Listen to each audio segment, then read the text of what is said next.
Reference পিকচারের মতো আমি আসলেই কেকটা করতে পারলাম কিনা আপনারা কিন্তু অবশ্যই আমাকে জানাবেন।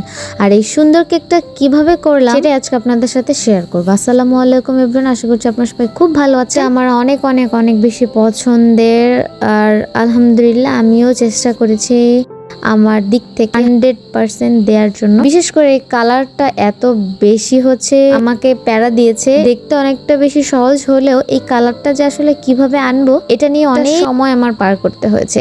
একটু অ্যাশ টাইপের, আবার এখানে একটু চকলেট কালারও আছে। তো সবকিছু মিশ্রণে আমি গুগলে এত খুঁজেছি, কিন্তু তবুও আমি এই কালারটা পাচ্ছিলাম না যে এই কালারটা কিভাবে কালার কম্বিনেশনটা করতে হয়। তো অনেক অনেক অনেক বেশি টাইম নিয়ে তারপরে আমি কালার কম্বিনেশনটা বা এই কালারটা কাছাকাছি আনতে পেরেছিলাম। এতে আমি স্যাটিসফাইড আলহামদুলিল্লাহ। একদম খারাপের থেকে যা হয়েছে আলহামদুলিল্লাহ। তো এই কালারটা আমি এনেছিলাম ব্রাউন কালারের সাথে সামান্য পরিমাণে একটু ব্ল্যাক কালার মিক্স করে আমি এই কালারটা এনেছি। আসলে সবকিছু তো ওইভাবে মেজারমেন্ট করে আমি কাজ করা হয় না, তো এজন্য আপনারা যদি এই কালারটা আনতে চান আগে একটু হালকা অল্প কালার মিক্স করে তারপরে কালারটা আগে আনবেন। ঠিক কিভাবে আনতে পারেন, কোনটার পরিমাণ কেমন তার উপরে ভিত্তি করে আপনি বেশি ক্রিমে কালারটা মিক্স করবেন। তো কেকটা ছিল একদম 2 পাউন্ডেরও বেশি। আর আলহামদুলিল্লাহ আমাদেরকে কখনোই একদমই একুরেট মেজারমেন্টে আমরা করতে পারি না, আল্লাহর রহমত। আসলে এটা অনেক বড় একটা পাওয়া, যে আমি চাইলেও না কাস্টমারকে কম দিতে পারি না। এটা আমার হয় না, একটা চোখের একটা বিষয় থাকে। তো সেই জিনিসটার জন্য আমার কাছে আমার সব কেকই সব সময় বেশি হয়ে যায়। এই জন্য আমি খুবই খুশি আলহামদুলিল্লাহ। তো এই কালারের রেফারেন্স পিকচারটা ছিল, যেহেতু ওই পিকচারের মতো আমি সেম রেখে কাজটা করার চেষ্টা করেছি। তো এখানে যে লেখাটা, এই লেখাটা আমি একদম ফ্রি হ্যান্ডেই করেছি। জাস্ট ফন্ডেন্টের আমি জাস্ট 2 মাথা একটু চিকন রেখে তারপরে পেঁচানো হাতের লেখার মতো আগে এই লেখাটা বানিয়ে রেখে একটু সেট হওয়ার পরে আমি কিন্তু কেকে সেট করেছি। তো কিছু গোল্ডেন লিফের কাজ ছিল, সেগুলো করে নিলাম। আর এখানে 3 হবে।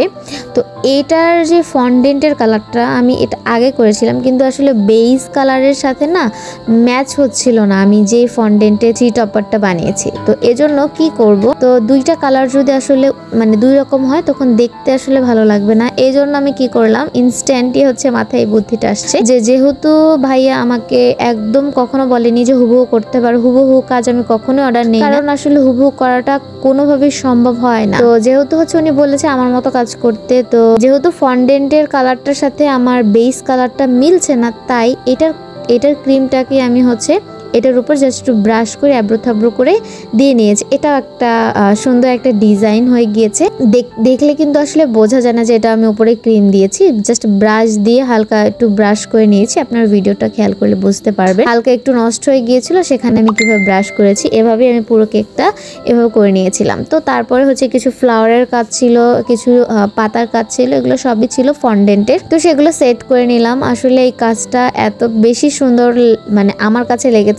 লিটারালি আমি যখন কাজটা শেষ করেছি আমি এত বেশি হ্যাপি হয়েছিলাম যে না, আমি সত্যি রেফারেন্স পিকচারের হয়তো কাছাকাছি একদম হুবহু হয়নি, কিন্তু আমার দিক থেকে আমি 100% ট্রাই করেছি আলহামদুলিল্লাহ। ভাইয়ার এই কেকটা দেখার পর কিন্তু মানুষ আগ্রহ নিয়ে জিজ্ঞাসা করেছিল যে ঠিক সে কোথা থেকে কেকটা এনেছে। আমাদের এই মফস্বল শহরে আসলে এই ধরনের বা এই টাইপের কেক যে আসলে পাওয়া যায়, এটা আসলে অনেকেই হয়তো ইমাজিনই করতে পারে না। আলহামদুলিল্লাহ সকল কিছু মহান আল্লাহ তাআলার রহমতে, আপনাদের দোয়ায় সব সময় একটু ডিফারেন্ট কাজ করতে পছন্দ করি, আর এই ধারাবাহিকতাটা যাতে আমি বজায় রাখতে পারি। আপনাদের কাছে কেকটা কেমন লেগেছে অবশ্যই কিন্তু আমাকে জানাবেন। একদম ডিফারেন্ট একটা কাজ, আমার খুবই পছন্দের। যদি আপনাদের কোনো কিছু জানার থেকে থাকে অবশ্যই কিন্তু আপনারা চাইলে আমাকে ইনবক্স করতে পারেন।